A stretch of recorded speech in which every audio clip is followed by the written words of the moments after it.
ابھی کوئی خاص رائے قائم نہ ہوئی تھی کہ حضرت عبداللہ بن روا نے بلند آواز سے لوگوں کو اپنی طرف مخاطب کر کہا، تم لوگ شہادت کی جستجو میں نکلے ہو۔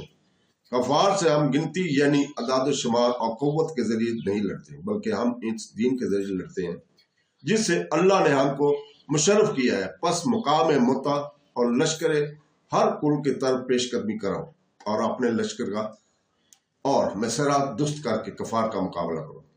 اس کا نتیجہ ان دو نیکیوں سے خالی نہ ہو سکا، یا تو ہم کو فتح مکہ ہوگی یا شہادت میسر ہوگی۔ حضرت عبداللہ بن روا کا یہ بہادرانہ کلام سن کر حضرت زید بن حارث ایک ہاتھ میں نیزہ اور دوسرے میں جھنڈا لے کر اٹھ کھڑے ہوئے۔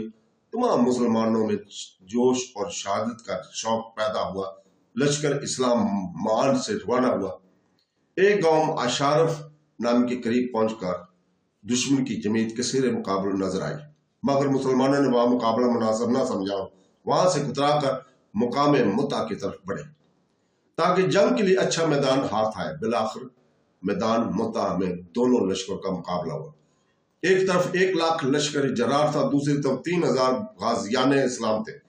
اسی لشکر اسلام میں حضرت خالد بن ولید بھی شامل تھے، اور مسلمان ہونے کے بعد ان کو اسلام کی طرف سے پہلی مرتبہ جوہر شجاعت دکھانے کا موقع ملا تھا۔ کیسر روم اور مسلمانوں کی پہلی لڑائی تھی۔ اس لڑائی کو مسلمانوں اور عیسائیوں کی پہلی لڑائی بھی کہا جا سکتا ہے، اگرچہ سرحد شام کے قریب اور بھی کئی چھوٹی چھوٹی لڑائیاں ہو چکی تھی، لیکن قابل تذکرہ لڑائیوں میں سب سے بڑی پہلی لڑائی تھی جو مسلمانوں نے ملک شام کی حدود میں لڑی۔ حضرت زید بن حارث علم ہاتھ میں لیے قلب لشکر کے سامنے سب کے آگے آگے تھے۔ ممینہ قطبہ بن قتادہ غدری کے سپرد اور میسرہ بن ابائیہ بن مالک انصاری تھے۔ زید بن حارث لڑتے اور کفار کو قتل کرتے ہوئے بہت آگے بڑھ گئے۔ کفار نے چاروں طرف سے ان کو گھیر لیا، یہاں تک کہ وہ شہید ہو گئے۔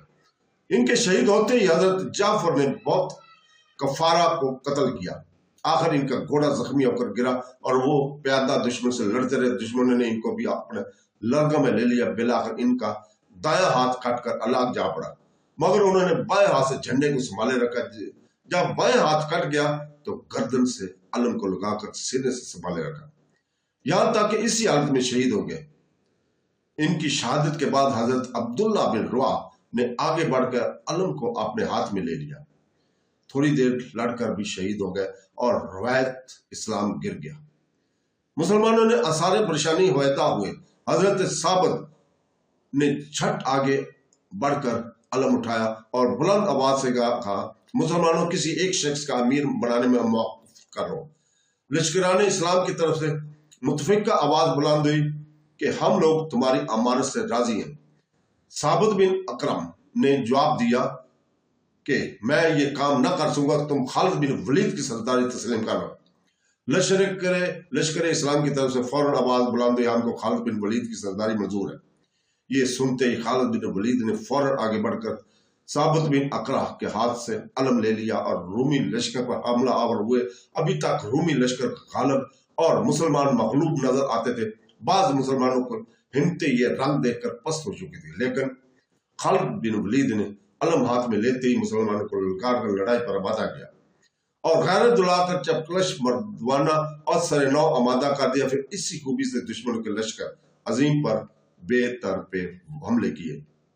رومیوں کے چھکے چھوٹ گئے۔ حضرت خالد بن ولید نے یہی نہیں کہ خود بے جگری سے حملے کیے، لیکن بلکہ انہوں نے اپنے لشکر کی ترتیب اور نقل و حرکت کی بڑی خوبی سے اپنے قابو میں رکھا۔ انہوں نے کبھی میسرہ کو آگے بڑھایا، کبھی میمنہ کو پیچھے ہٹا کر خود بھی حملہ آور ہوتے تھے اور اپنے لشکر کے مختلف حصوں سے دشمنوں کو مغلوب کرتے ہوئے خالد بن ولید بجلی کی طرح میدان جنگ میں کود رہے تھے اور اپنے لشکر کے ہر حصے کو خود مدد پہنچاتے تھے۔ ہر صبح سے شام تک حضرت خالد بن ولید نے اپنے 3,000 غازیوں کو رومیوں کے 1,00,000 لشکر کے سے لڑایا۔ جب شام ہونے کو آئی تو رومیوں نے مسلمانوں کے مقابلے سے فرار کی راہ اختیار کی اور آسان فتح ہو گئے، اور مسلمانوں نے تھوڑی دور تک تعاقب کیا اور کچھ مال غنیمت بھی تعاقب میں مسلمانوں کے ہاتھ آیا۔ اس لڑائی میں کل 12 صحابی لشکر اسلام سے شہید ہوئے۔ کفار کے مقتولوں کی تعداد معلوم نہ ہو سکی۔ حضرت خالد بن ولید کی جنگی قابلیت کا سب نے اعتراف کیا، لیکن سب سے بڑا اعتراف یہ تک اللہ اور رسول پاک صلی اللہ علیہ وسلم کی طرف سے ان کو سیف اللہ کا خطاب ملا، جس کی تفصیل یہ ہے کہ جس روز میدان موتا میں غازیان اسلام مدینہ سے سینکڑوں کوس کے فاصلے پر مصروف جنگ تھے، اسی روز حضرت صلی اللہ علیہ وسلم کو مدینہ منورہ میں الہام الہی کے ذریعے تمام حالات جنگ کے اطلاع ہوئی۔ آپ نے اسی وقت تمام مسلمانوں کو جمع کیا اور منبر پر چڑھ کر فرمایا کہ تمہارے لشکر کی خبر یہ ہے کہ انہوں نے دشمنان کا مقابلہ کیا، زید شہید ہوا، اللہ نے اس کو بخش دیا، بعد اس کے کہ جعفر نے اسلامی علم اپنے ہاتھ میں لیا، دشمن نے اس کو ہر چاروں طرف سے گھیر لیا، یہاں تک کہ وہ شہید ہوئے، اللہ نے اس کو بھی بخش دیا۔ پھر عبداللہ بن روا نے اسلامی جھنڈا اپنے ہاتھ میں لیا، وہ بھی دشمن سے لڑ کر شہید ہوئے، یہ سب کے سب جنت میں اٹھا لیے گئے ہیں اور تخت زرین پر مسکن ہیں۔ ان تینوں کے بعد اسلامی جھنڈے کو یعنی خالد بن ولید نے لیا اور لڑائی کی بگڑی ہوئی حالت کو سنبھالا۔ اسی روز سے حضرت خالد بن ولید سیف اللہ کے نام سے پکارے جانے لگے۔ حضرت جعفر کے گھر اس وقت ماتم شروع ہو گیا، یعنی ان کے گھر والے فرط غم سے رونے لگے۔ آپ صلی اللہ علیہ وسلم نے اپنے گھر سے کھانا پکوا کر جعفر کے گھر بھجوایا۔ جب حضرت خالد بن ولید اپنا فتح مند لشکر لیے ہوئے مدینے کے قریب پہنچے تو حضرت صلی اللہ علیہ وسلم مدینے سے نکل کر کچھ دور تک بطریق استقبال کرنے کے لیے گئے۔ حضرت خالد بن ولید کو سیف اللہ کے خطاب کی خوشخبری سنائی۔ ایک صحابی نے خواب میں دیکھا کہ حضرت جعفر جنت میں دو بازوں سے اٹھتے پھر رہے ہیں۔ اسی روز سے ان کا نام حضرت جعفر تیار مشہور ہوا۔ ایک روایت میں ہے کہ خود حضرت صلی اللہ علیہ وسلم نے فرمایا کہ حضرت جعفر کو اللہ تعالی نے دو بازو مرحمت فرمائے ہیں جن سے وہ جنت میں اٹھتے پھرتے ہیں۔ اسی روز سے وہ ذوالجنان ہیم اور تیار کے لقب سے معصوم ہوئے۔ جنگ مطا ماہ جمادی الاول سن 8 ہجری میں ہوئی تھی۔ تو دوستو اس کے ساتھ ہی ہم اجازت چاہتے ہیں کل تک کے لیے۔ کل ہم اسی وقت آپ کے سامنے نیکسٹ قسط پیش کریں گے۔ اللہ حافظ۔